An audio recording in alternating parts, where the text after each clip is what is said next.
Hi, this is Greg Hildebrandt. I've been a professional artist for 62 years. I've done a lot of artwork in that time, and I'm still just trying to get it right.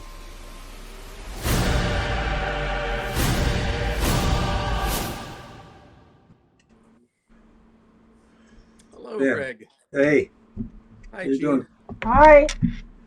Jesus, let me just turn this down a little Oh, bit. there you go. Can people actually hear you? Do you know if they are? If they're there? We have a couple people watching us already. I'm assuming they can hear us. Well, tell them to blink if they can. Blink if you can hear us, everyone.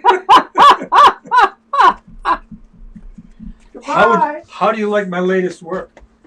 It's like It's something I've been working on for a long time, and I think it's finally starting to get there.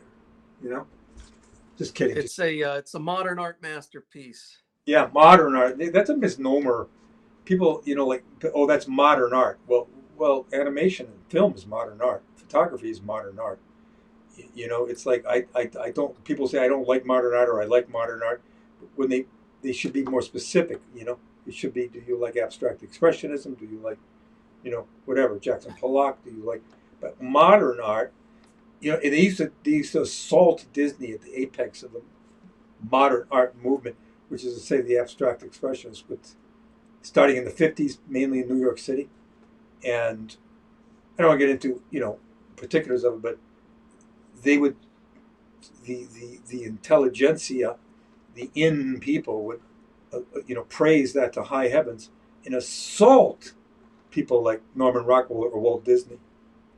And, Uh, y- and they always touted that Picasso was the greatest modern artist. Well, on a pragmatic level, what do you mean? He was the great. He was working with paint, paper, clay pots. You know, Disney was working with film, with movement, with animation, with, you know what I'm saying? yeah. Uh, Somehow it used to be that it had to be a single artist. If you had a group of artists working on something, it wasn't worth shit. That's not art. And I remember an article as a little kid when I used to pour through the. Tim and I go to the library to look for all the information we could on special effects or Disney or animation. And I remember coming across this one magazine. It was an art magazine with a big headline. It's still in my mind. I wish I could find the magazine. I don't remember what the title of it was, but there was a big headline. I think it was in reference to Fantasia or Pinocchio. I can't remember right now. I think Pinocchio. It's nice, Mr. Disney, but is it art? And I remember freaking out in the library as a little kid. You're damn right it is! Whatever that means. Yes. Uh, Again, it's like words and categories and classifications that people get. This is this modern art. it's Well, yeah. I was looking through a Frank Frazetta book one time, and a guy, he was looking over my shoulder, and he referenced it as being Mickey Mouse, and then right. he That he was was like, I look at this work and instantly I already understand the psychology. Sorry, I have to give his accent when I do it because it's just so his accent is so dramatic. yeah. And That used to be the ultimate and put I'm like, down. yeah. So So, but that used to be the ultimate put down. What do you make? I remember when I was working at Jam Handy's, the industrial film producer in Detroit, where I started at 18 in the animation department, opaquing cells, and that, the modernist guys, who I love, don't get me wrong, and they were great artists too, would always say, "What are you doing? Making a Mickey Mouse?" Because I was still into drawing 3D figures, three dimensionally. Everything then was this 2D UPA, of stuff, but nothing moved in towards you. There was no squash and stretch anymore. It was all, just, and yeah, yeah. this became an art form. People touting it as an art form in itself, which we all know basically was just a quick, cheap way to knock out animation for TV. Yeah, That's all it was. yeah. Yeah, but it was the ultimate put down. 30. Drawing the more classical type cartoon style was that, what are you doing? Making a Mickey Mouse? Yeah. Weird, huh? Oh well. So we were talking about kind of continuing on that conversation from last week of, like the artist's role in society, right? And, you and I were talking about,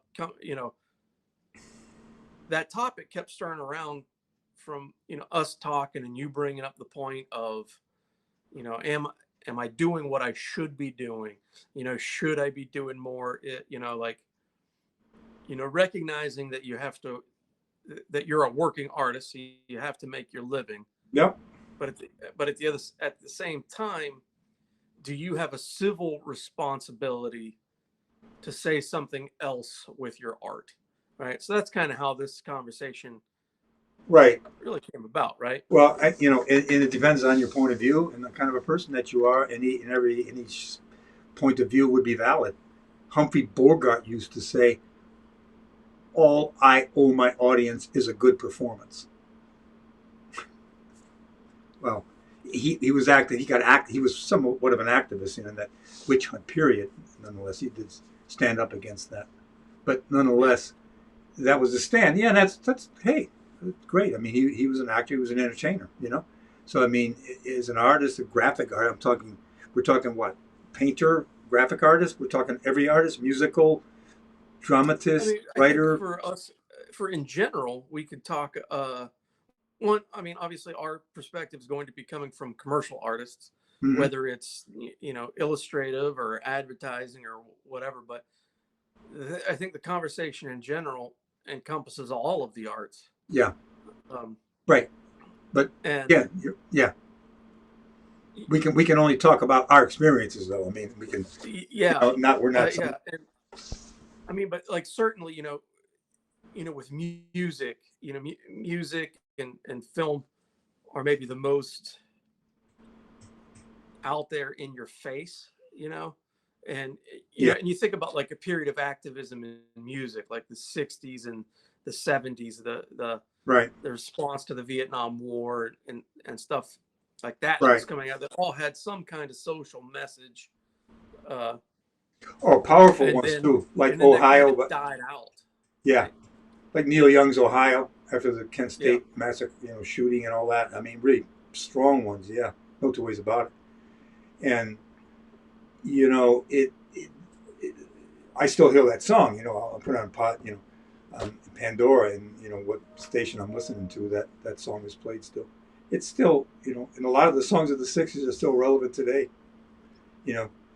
In terms of that, I mean, is there a response? Do we have a responsibility? Do we have a? It depends on the individual. If you sense that you feel that you do, then do something. The thing is, it's risky business, especially right now. If you're going to take a stand, it could be dangerous. Of course, it always could be dangerous throughout time. Yeah. But I think the way that things are in this country right now, it's like people, it's so, I mean, it's insane. There's an insanity that's let loose, Yeah, I think, well, for at least in this country, in this moment in time, we're not in a place of where we're going to be physically executed by being labeled a heretic. Not by church or state. No, I'm talking about. I'm not talking about that. Places in the world. There are in the world. That is definitely absolute reality. Yeah. I'm not even talking about the state. I'm talking about government. I'm talking about individuals. There are so many people now that seem to be loaded for bear that they're it's almost like they could do something so irrational as to react to something that an artist may say, draw, paint, compose that could be detrimental to the artist's life. I mean, I don't know whether that's a paranoia that I have or a fear, or it's real. I've never heard it happen, but it's a thought, I don't know that I've ever heard anything of like physical in nature happening, but obviously it could, end your career, Yeah. Yeah. Well, you're like. I was watching not to do with art, but I was watching a brief thing in the news.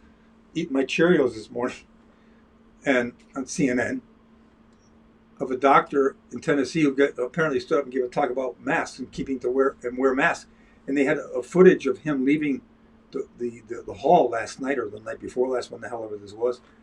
I mean, you should have seen the mob. You talk about mob rules. Mm-hmm. It was terrifying. They were screaming and bellowing and in this man's face. Young guys, young burly guys coming down on this doctor. It looked like they were going to just hit him at any second. It was insane looking. It was like something out of a movie, you know. In reality, it only takes one person to flip that switch for the whole mob. Exactly. To flip it. And Dean 13 here said, and I'm going to butcher the French pronunciation. Jesuits Charlie. It's the newspaper in France where they did. Oh right, where they killed it. They killed the guys because he was making. Killed the cartoonist. Yeah. Oh my God. That was terrible. And that leads you all of a sudden to think, oh my God, because I mean, who one of us is a graphic artist? Most of us, I'm sure. I know I do. Draw my instant reactions down to events that are going on, in this country or the world, in drawing form or statement or something. But I won't put it out there.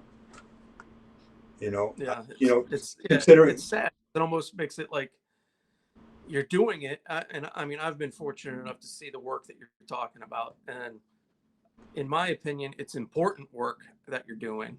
It's powerful work, but yet the potential ramifications for the work.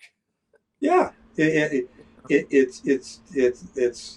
I think my first fear is one of actual physical fear. The second one would be, you lose potential work, in people buying your work. I mean, but that's totally secondary, because I mean, I've thought about that, and if that's not really my thought.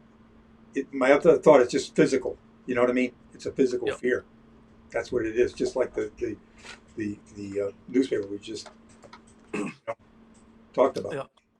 Yeah. And because I think that possibility is not just over there; it's everywhere. It's here in this country. Look what happened in Washington, for God's sakes. It's true. You don't know what the hell's going to happen. Somebody could trigger something, and like you said, one person incite God knows. I don't know. Now, so for yourself, with the kid stuff series you've been doing, you've been getting more, symbolism going on and things like that in the work.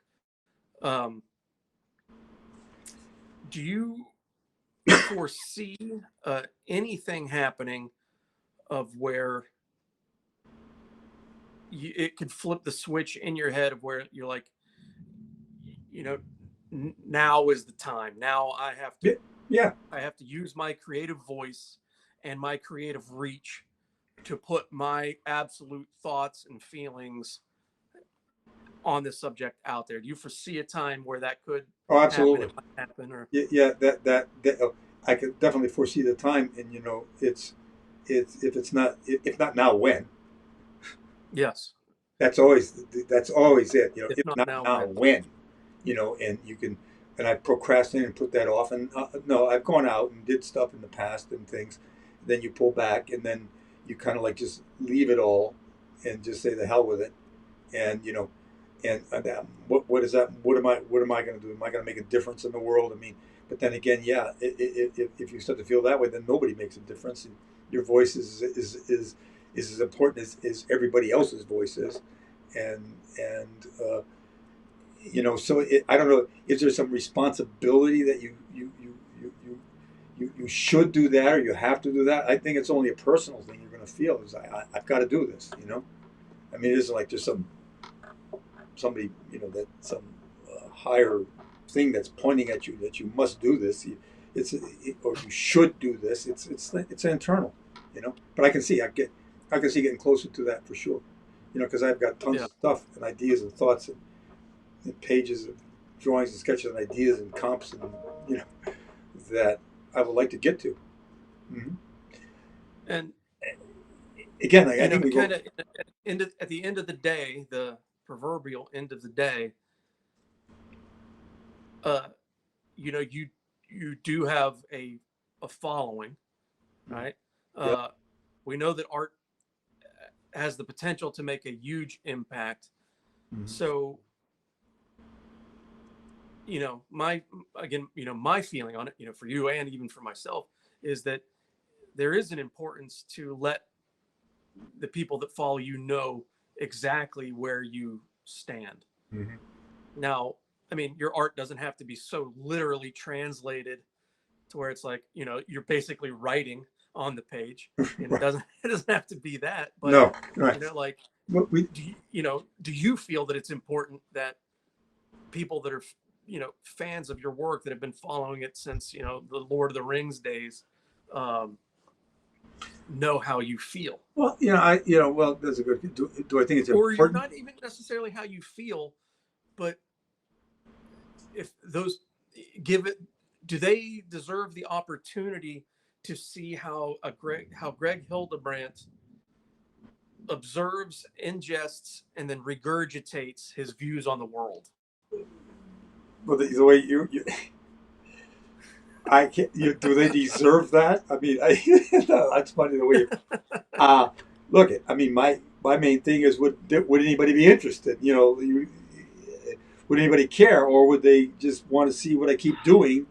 And and I try to jump out of myself, not so much in subjects that we're talking about, like that are hyper personal, in terms of either spiritual or political or sociological or all those ideas that whole world is.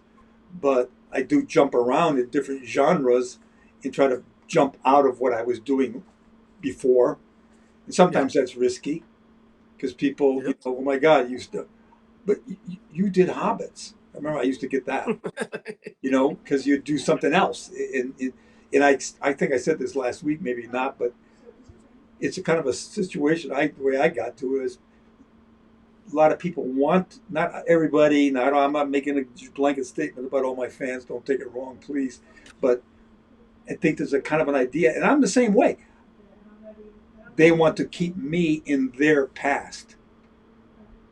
It's almost like, Yes. well, if a rock and roller starts to try something new, somebody that you like, I don't care who, name somebody, and you've Yep. been so used to listening to the classic rock station that you're only listening to that. And she tries something else out, and you kind of react to, I don't want to. There's always that, you know. I've got a good Steve Jobs quote. You know, Steve Jobs, the Yeah. one of the founders of Apple, is Yep. that um, I'm going to paraphrase him here, but basically, the public doesn't know what they want until I give it to them. Well, there you go. That's essentially it. It's like being. Well, yeah, fashion is the same. Clothes designers set the trend, and then people want that. And Yep. The thing is, though, how do you transcend that momentary thing like that fashion? That's the thing that we're into, like particularly comics, right? That whole genre Yep. of comics is so. You deal with artists and writers are working in a particular time slot, and then that time is over, and a new generation comes up. They're gone. A new batch takes over. What the hell happened to these people? They're locked into a space and time in a way, unless you're consciously trying to keep moving forward, right? But there are two different elements to that. I think uh, you you get people who get locked in a style, so to speak, right? Mm-hmm. And then the world moves on without them. Mm-hmm. But then you have people who were able to create something so meaningful and impactful that regardless of style, it transcends time. Mm-hmm. It transcends generations. Mm-hmm. And Like, you're talking like what? For example, what's your example would be Charles Dickens, right? A Christmas Carol. Yeah. Oh yeah. Oh my God. Yeah. That Yes. that book had had an impact, and that was the You look at image used for this conversation. yeah, yeah. And Oh my God, you have, overwhelming. again, but you even have the old masters for the visual arts, Mhm. or Beethoven for music, or even if you Yeah. want to go with modern pop music, you've got the Beatles, Or right? you've got Schuster and Siegel's Superman. That was completely Superman. different in 1938 as to, he kept morphing along and changing and all. Yeah. Yep. Or so you know it's like every now and then, and it's usually,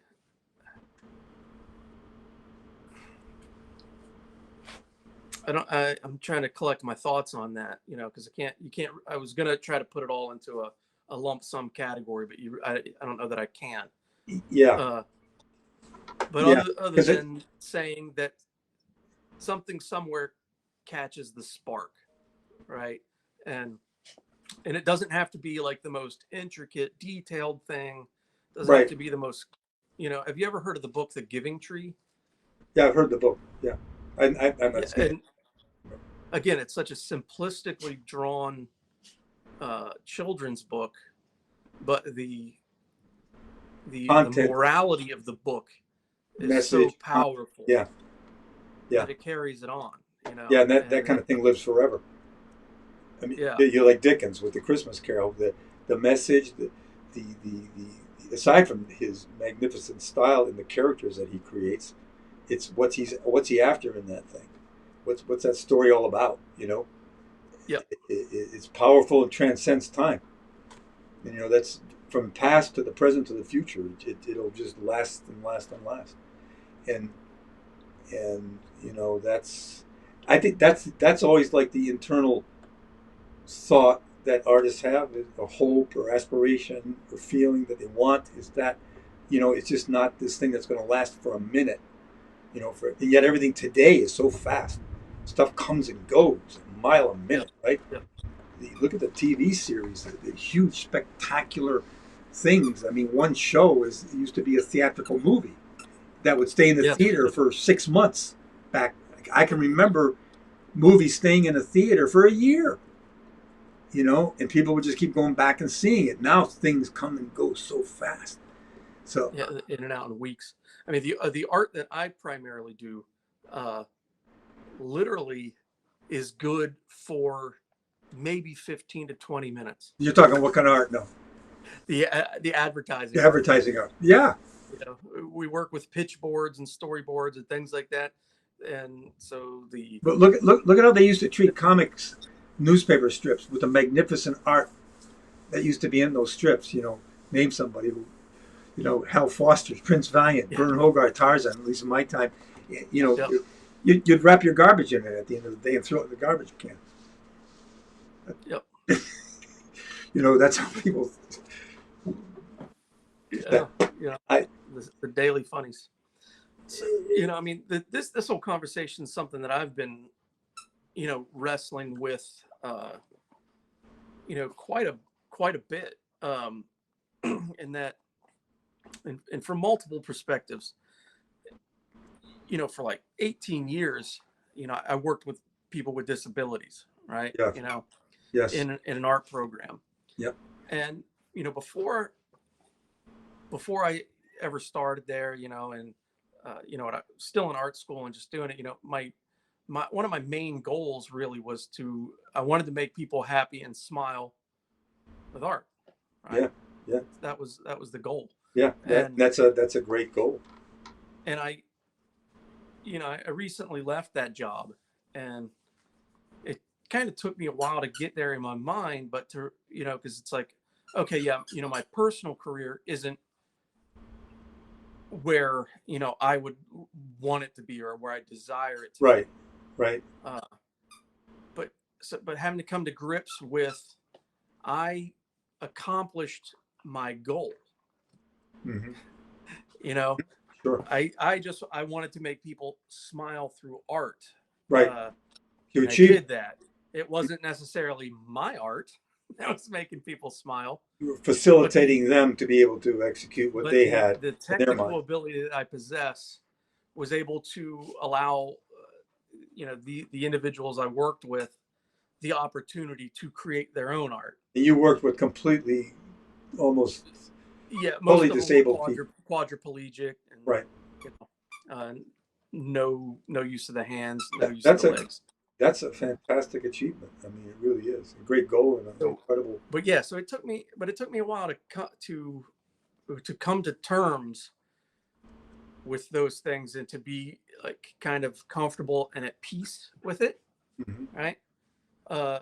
And then to now regroup and pursue my voice again, Yeah. right? And my artistic voice. Right. And so that's kind of this conversation, that, we've been going back and forth, and it really was, brought about by, you saying it, is, should I be doing something else? Yeah. Mhm. Really got it working and grinding in my mind too.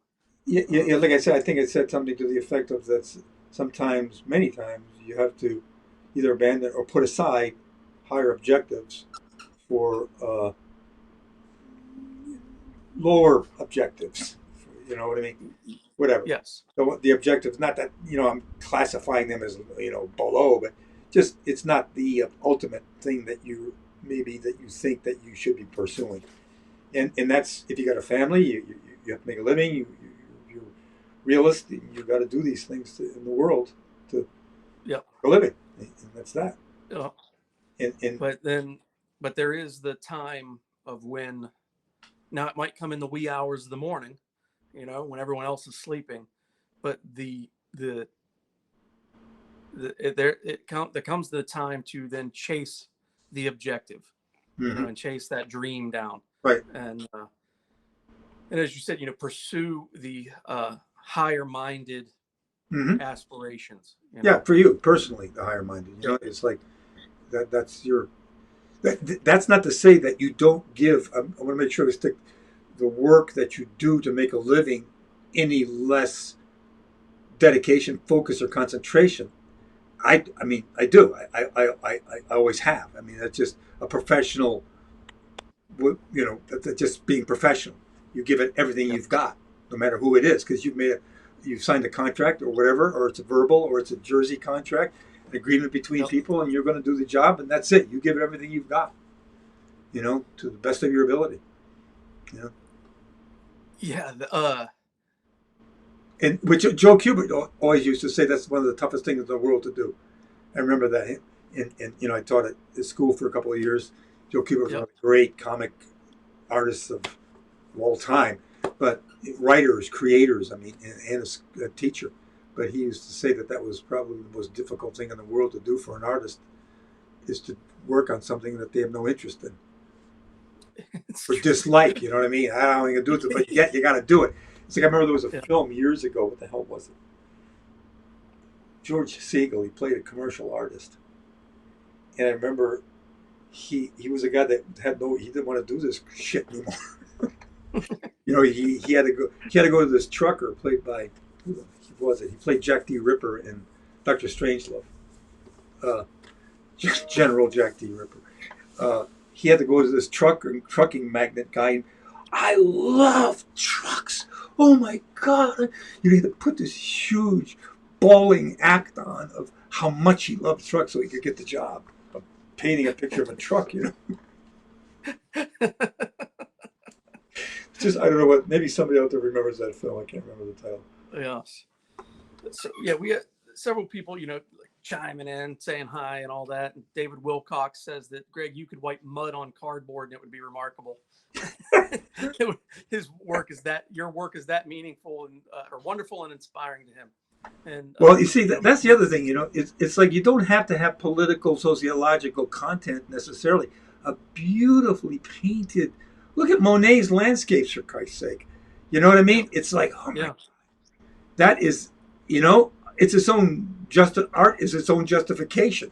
What's on that level, On that, yeah, but that's, that's kind of in the same point. Is it doesn't necessarily have to be political. You don't have to be making a political statement, right? But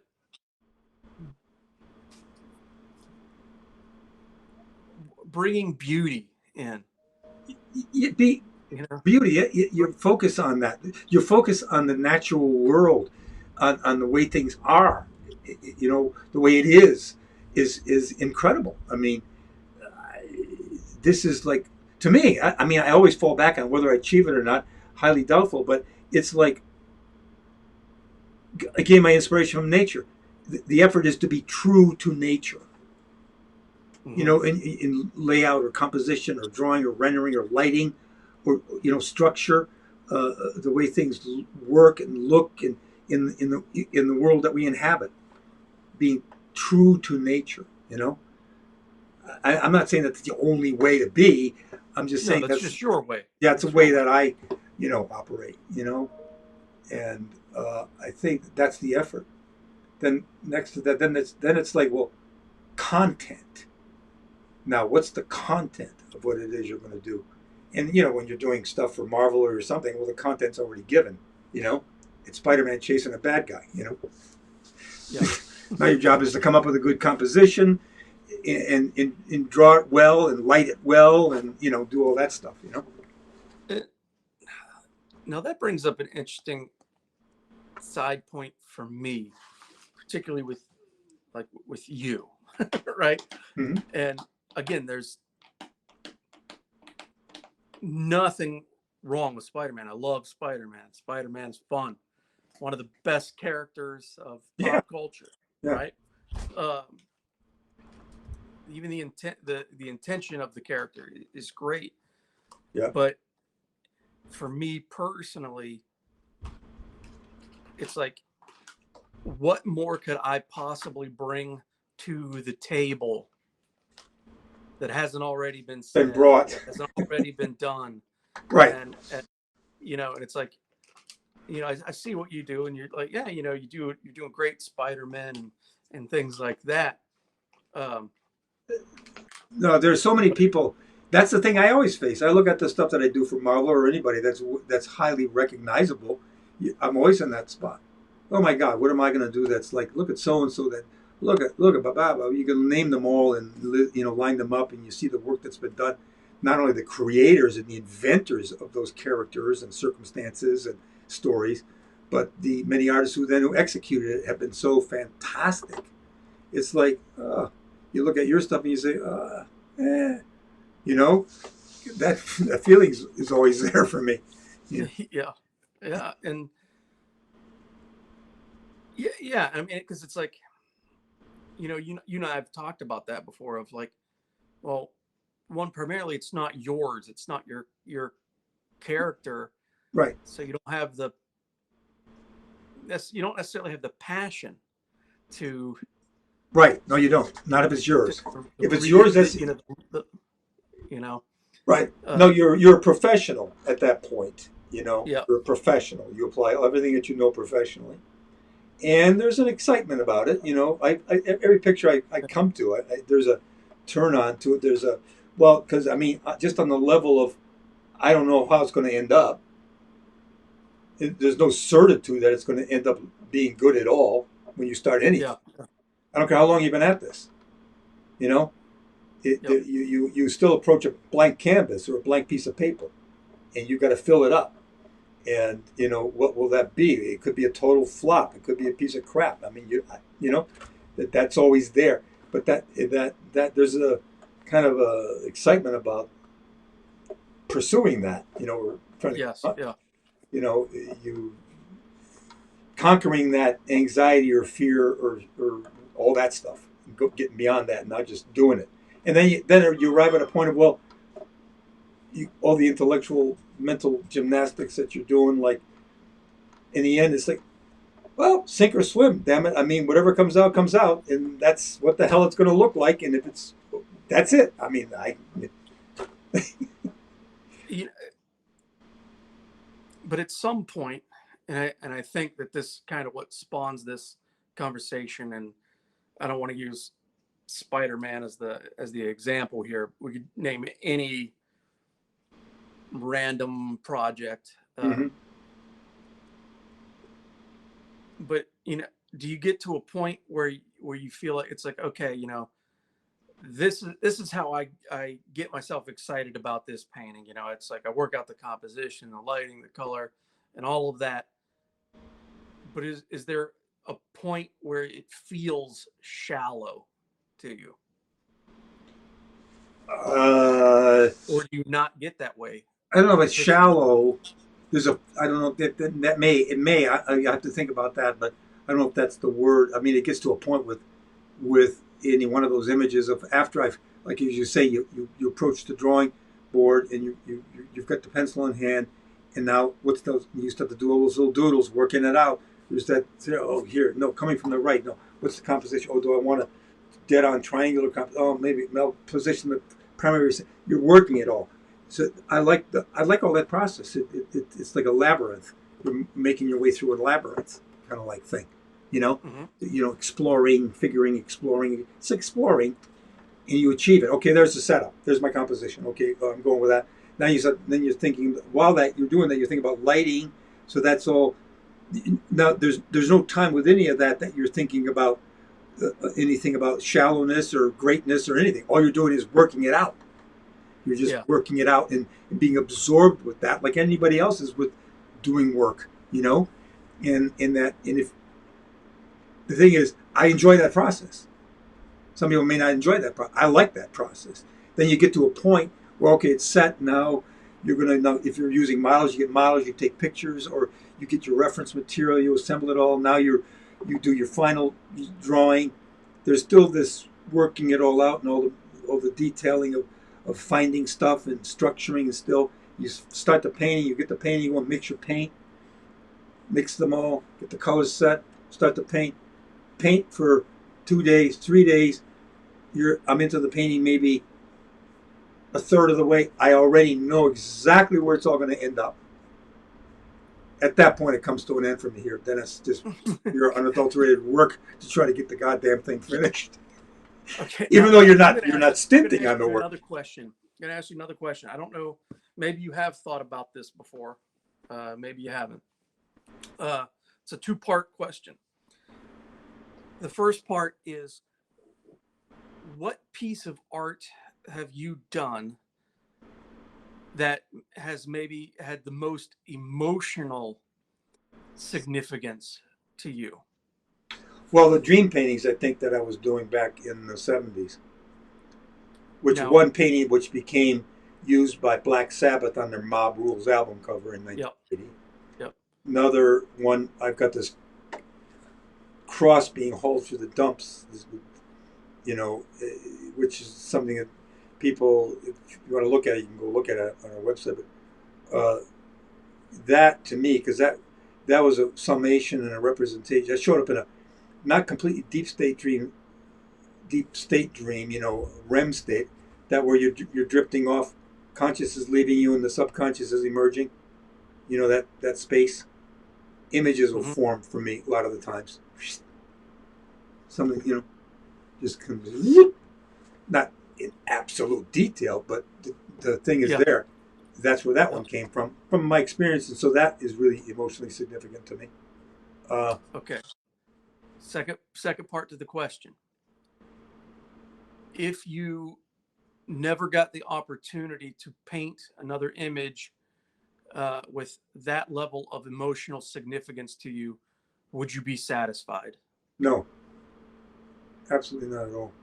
Because the thing is, it's always there in my mind. It's always out there. I'm working towards that. Yeah, I'm working towards that. I'm working towards that. You know, yeah, and we've talked about this before. A couple of the things that I really did think in the day, and it's still in my memory, think these are the things I did that really, I think, made a big difference in the world. With these films, a couple of them that I made for Fulton J. Sheen on world hunger. yeah. I go back in my mind to that, and in a way, I remember seeing Orson Welles on Dick Cavett's show many years ago. Dick Cavett was a late night talk show. We used to have a lot of artists and political people and writers and all kinds of stuff. Yep.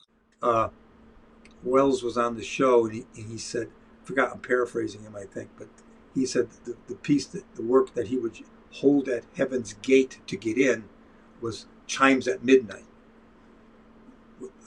So, and for me, that film in mind, there's one film that I did with Fulton Sheen after he said, make this film, Tim and me, that would be the one so far that I would hold up. Wow. And because, I mean, afterwards, what I heard about the film, how people responded to it over the years and the impact it made on them, you know? And then an original book that I did with my brother, Urusharak, a fantasy book that, lasted on the New York Times bestseller list for a couple of weeks. But we tried to get off the ground. I remember going to a convention in signing in Germany, and there was one young man, a middle-aged guy. He read the book and he said it changed his life. Which that's amazing. That's it's awesome. like he said it totally changed his life. And so that when you hear that stuff, that's like, whoa, Yeah. But still, coming back to what you were saying about your objective with at Matheny School, about you want to make people smile and be happy. That's fantastic. This is like if that happens with what I do, that's great too. I mean, there's nothing, I forgot who Mahler. I'm going to goof it up. Gustav Mahler, the great composer, classical composer, said something about art's objective was to uplift and inspire. I mean, I'm paraphrasing it. I'm sure somebody out there. I'll look it up later. I got it written down somewhere. That's art's purpose. Is to really elevate you. And that was the ancient idea of the Greek theater, wasn't it? To transform. Yes. Transformation was the ultimate objective. Entertain, yeah, you got to be entertaining. It has to be well done, well crafted, well made. Well acted, well designed, well painted, well composed. But ultimately, if you could elevate consciousness or transform, that's the ultimate objective. And that's certainly what we are seeing in the world today. If something is well done, or even, it doesn't have to be complex or anything like that. If it's well done or catchy, people will consume it. Yeah. So you have to be able to make something they'll eat, but that at the same time will nourish. Right. You have to be true to yourself. You can't lie to yourself. You have to depend on other people too. The Beatles song, I made it through with a little help from my friends, or a lot of help from my friends. And people that surround you, and people like Gene, for me, for the last 40 something years, and friends like you, that you depend on that to move you along, to inspire you to to do all kinds of things. You don't do it alone. Nope. You don't do it alone. Well, maybe some people have. The greats have. Van Gogh. Well, he had his brother though. And he didn't know it until right after the fact. But so I get Dean 13 throws from Chris Ware's sketchbook. I guess Chris Ware says, the goal of great art is making a real moment for someone who isn't born yet. Well, that's so, oh my God. I got another question for you that could take this, just as anywhere. We're on the topic of, essentially social consciousness with art. Mm-hmm. What role do we play? What should we be saying? What should we be doing in the world? Because, not everything is honky dory out there in the world right now. Oh my God. Now maybe, maybe the job of certain artists, again, are to uplift and inspire, or the job of other artists are to expose hypocrisies, or to reveal other truths, or whatever. Now, I'm going to bring up maybe it feels like the skeevy side of all this. It's presented in a very positive way, and it's maybe at the end of the day a good thing, but the motives to me seem to be, like I said, skeevy. And where I'm going with that is the commercialism of equality, right? Okay. So yep. when we have Pride Month, which is a great thing. Yep. Gay people throughout history have been persecuted and put down and discriminated on and beat up and any number of things, Yeah. which I don't agree with any of that. Let people be. Absolutely. Right? To each their own. So the fact that we're getting to a point in society of where people could be open about who they are, to me, is a wonderful thing. Mm-hmm. But we now have major corporations that jump on it to capitalize on the commercialism of it. You mean like TV commercials? TV commercials, or like, oh, I put out my special edition tennis shoes that have the rainbow on them, and because they're special edition, I jack up the price. Good old American capitalism, man. Cash in on everything that you can, basically. Yeah, and it's about talking about cashing in. It's like, yeah, so but it's such a weird dichotomy, and maybe I did yeah, not it have is. a point other than to wanting to express the of being torn of that dichotomy of seeing something good, Right, put in such, but it's only coming about for a capitalistic gains. yeah, right. Because if people weren't buying the products, these companies wouldn't be supporting the cause. Well, no, Very they few of them are. they would quickly take that rainbow logo off and stick on a lightning bolt or what the hell ever would work. Whatever else. Whatever would work. I mean, whatever would sell. Whatever the trendy thing of the day is. And find all kinds of ways to justify it and whatever. Yeah. And so, so I guess of being a commercial artist and someone who, work in a lot of advertising art and do a lot of that stuff on the grunt end of things, Mm-hmm. like I said, all the pre-production stuff, but it's a very interesting dynamic that I'm seeing, is social progress through capitalistic gain. Yeah, I got it. You're really, I can see where that's not something that I've really thought about too much myself, actually. But I see where you're coming from, and I can get that totally. Yeah, and I don't know if, as a commercial artist, that's your job to do it. Well, you're making a living. You're making a living as long as it doesn't come up against your principles, your ethics, your morals, what the hell ever. It's like one thing that after I smoked. I stopped smoking 45 years ago, but as time went by, though, I would never do anything dealing with a cigarette commercial. And it was a lot of money involved with some of that stuff. But I would not, I wouldn't take that on in any way, form, or manner. I certainly would never do anything that would add to people's hate or prejudice in any way, form, or manner. In what I do, it's just not, no, N-O, big N-O, but as far as like what you're talking about, like this, capitalizing on contemporary causes for the almighty dollar. That's, some people would say, well, why not? I mean, it's at least you're forwarding people's awareness, and you're making money doing it. So what's wrong with that? Yeah, it's like Cliff Roth over here said that on the bright side, it does mean that they're recognizing the size of the potential audience,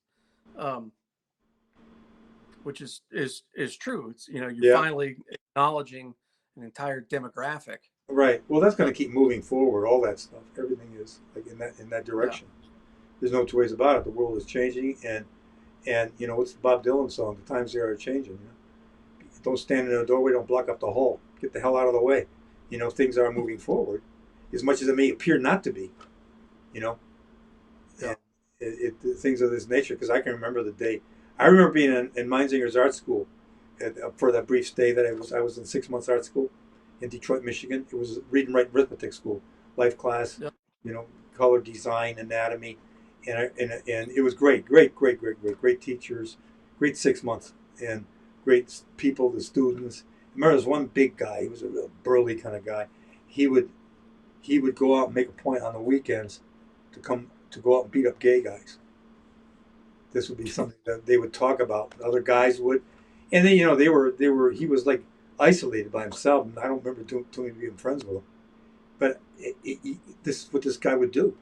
And I remember one day he came in, totally fucking beat up, bruised and smashed with bandages on. I just said, hallelujah. But that was the mentality back then. Well, look at Hollywood. Look at the movie code. If you go read the movie code, the old movie code started when the hell, what, 1933?